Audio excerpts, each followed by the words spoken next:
What ensues is about an hour's worth of wrangling the guy to let us come by the car that night, finding a truck and trailer, and figuring out how I'm going to get $1,500.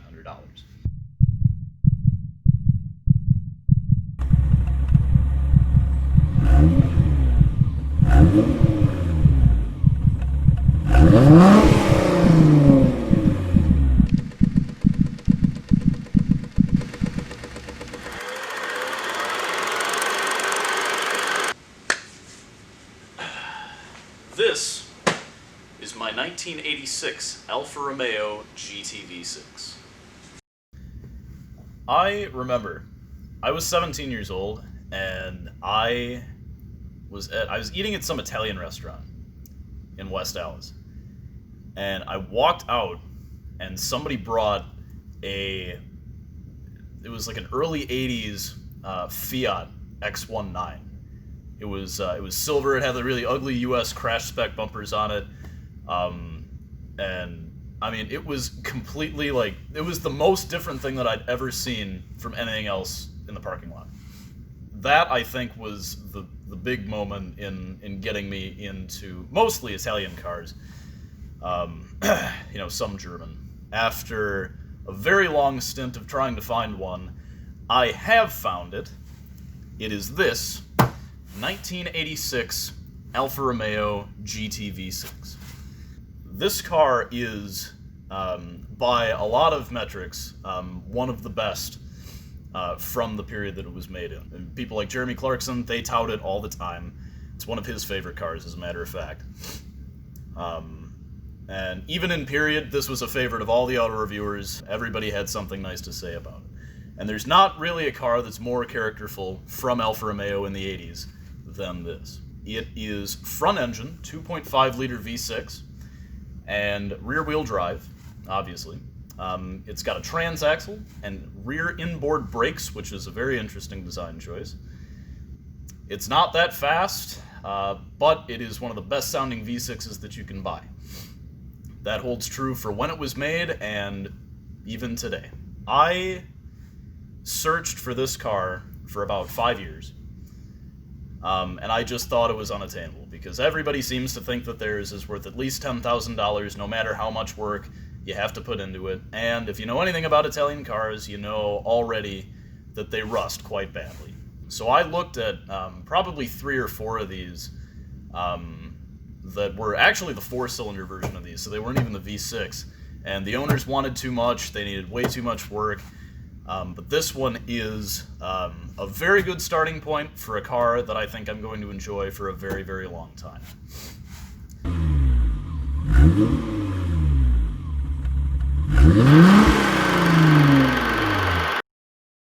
So here I am, minding my own business, and I decide I'm going to go get some food in Milwaukee with Mason on a Wednesday night.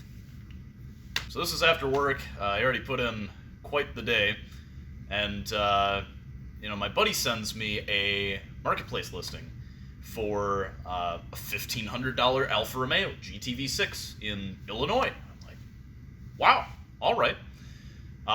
So I text the guy, and in true marketplace fashion, he doesn't respond to me. I ask him, is there a time this weekend that I could come and look at the car? And his first response is, okay. And, so I press him a little bit more and ask, what time would work for you? And he said, well, I got someone here right now. I think he's going to buy the car. So at this point, I'm on my way to Milwaukee with Mason, and I'm pretty dejected because I think I just slept on another really, really good deal. So we get about 3/4 of the way to Milwaukee, and the guy texts me back, and he says, you come now with trailer. And in my mind, I'm me come now with trailer. But I don't know how me come with trailer, because I don't have trailer or a truck, or $1,500 cash out of the bank. So what ensues is about an hour's worth of wrangling the guy to let us come by the car that night, finding a truck and trailer, and figuring out how I'm going to get $1,500. So, I'm on the phone with pretty much everybody I know, trying to get a truck and a trailer in combination. And eventually it gets to the point where we just stop in a parking lot because it's easier. And me and Mason are both on the phone, making just about every phone call that we can imagine, trying to get suitable arrangements to get this car back that night. So, surprisingly enough, we get to the point where it all just kind of comes together. And a friend of ours from high school, Kevin, decides that he'll just bomb on down to Illinois with us on a weekday at like 10 at night to go pick up this really garbage car that he knows nothing about. So, Kevin, if you're watching this, you're the best guy in the universe. I owe you a life debt, still. So we start bombing back to Elkhorn pretty quickly. The next part of this operation is how I'm going to get $1,500 out of the bank because they're all closed because it's a weekday and it's about 9 at night at this point. So that's something that we're going to have to devise when we get back. But at the very least, I need to get back to my house so we can figure out how to do that. We get back to my house and I pick up my dad's credit card because he can withdraw $500 cash. My card can withdraw $500 cash. And eventually, we have our buddy Jeff send Mason $500 so that we can get him to pull $500 in cash to get the whole amount that we need to buy the car. So, after the successful mission of acquiring the funds for the car, our next objective was to get Kevin over to where we were with a truck and a trailer. Now, we'd been in contact with Kevin this whole time, and he'd made it a bit apparent that he had other things that he had to do, and apparently other things on the trailer that he had to offload. So, which is understandable for having no notice on a weekday, but is no matter. So, it's going to be a little bit of time for Kevin to come, by and, meet us at wherever we're going to meet him. And the entire time, the guy that we're buying the car from is blowing up my phone, asking me where we're going to be at and why, we're taking so long and, what's our ETA and, I don't know how much longer I can have a guy waiting out here with the title and, so very tactfully I'm diffusing everything and telling him, it's all right. I promise we'll be down to you in a reasonable window of time. And, and the entire time we're just kind of trying to figure out where Kevin's at and he's got to offload this trailer with all of whatever's on it, and I think he was in the middle of dinner with his family when we called him. So, like a half hour passes, 45-minute passes, and, we're kind of waiting there for him at the Quick Trip, and finally he turns up, and we're on our way to Illinois. So, me and Mason are now sandwiched into the back seat of this extended cab Dodge, with Kevin in the front and his girlfriend in tow.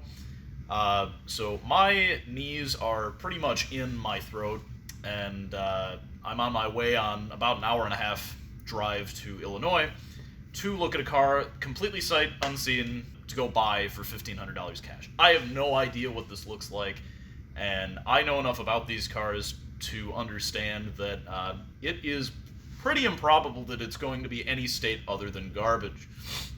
So, knowing that, I dutifully wait out my half an hour in the back seat of this Dodge, and we start piddling through the God's country that is Illinois, and get closer and closer, finally arrive at the backside of this very interesting body shop. Go around the back, and there it is, sitting there. I'm surprised, very much so, that it exists at all. And we start talking about the car. So it comes to my understanding that the car's been sitting for about 4 years, but it's been sitting on concrete and not grass, which is excellent for the undercarriage of it, which is a good sign already. And immediately, I'm down on all fours looking at the rockers and the trunk floor and the underside of the car. And to my extreme surprise, it's pretty solid. Which is a big relief because I've now inconvenienced my friend Kevin, his girlfriend, Mason, and $1,500 out of 3 different people's bank accounts. So we start to talk about it, and I try to negotiate with him, and he's holding firm, and there's literally nothing I can say because I know for a fact that whoever was looking at this car earlier today is probably going to buy it tomorrow when I can't. So I pay the man dutifully his $1,500, and we set about loading up the car onto the trailer. Come to find out, all 4 brakes are locked up, which makes this an exceptionally difficult task to get it onto the trailer. Now, we don't have a winch. We've got Kevin, his girlfriend, me, and Mason, and a come-along, and that's about it. So we're heaving with all 4 of us and the 2 guys that we're buying the car from, and it's just not working. So we end up using the come-along, and it does its job after, some trial and error, to which Kevin put in most of the legwork. I can't give enough credit to Kevin. But before long, the car is on the trailer and strapped down, ready to go back to my garage. We start trucking back to Illinois, and about halfway back, it's just kind of dawning on me that I actually bought a GTV6. I never thought that I would be able to, because like I said, everybody seems to think theirs is worth way more than it is. And I'm looking back, like nonstop, just at this car that's on the trailer behind me. And I just still can't believe it. And to this day, I still can't believe that I actually bought the car that I wanted, since I was 17. So we get it back to the shop, and at this point, I've got work the next morning. It's like 3 a.m., So Mason has a flight the next morning. He's pretty out of it. He's trying to catch some light Z's in the passenger seat of my 7 Series with the heat on. It's also very cold, which doesn't help. So me and Kevin are offloading this prime Italian turd into the shop, which proves to be quite the arduous task because, like I said, the brakes are all locked up and doesn't really want to roll anywhere. Getting it onto the trailer was exponentially easier than getting it off because, obviously it won't roll. So we end up just kind of moving the trailer off of the car and just putting it in front of the garage door, which is sufficient enough for the night. But now, it is in the garage and sitting behind me. Upon closer inspection, it's just about how I thought it was when I looked at it in the middle of the night. So, I'm Adam, this is my 1986 Alfa Romeo GTV6, and over the next couple of months, I'm going to be absolutely ecstatic having everyone join me in the process of returning this Italian icon to health on DreamSpeed Productions.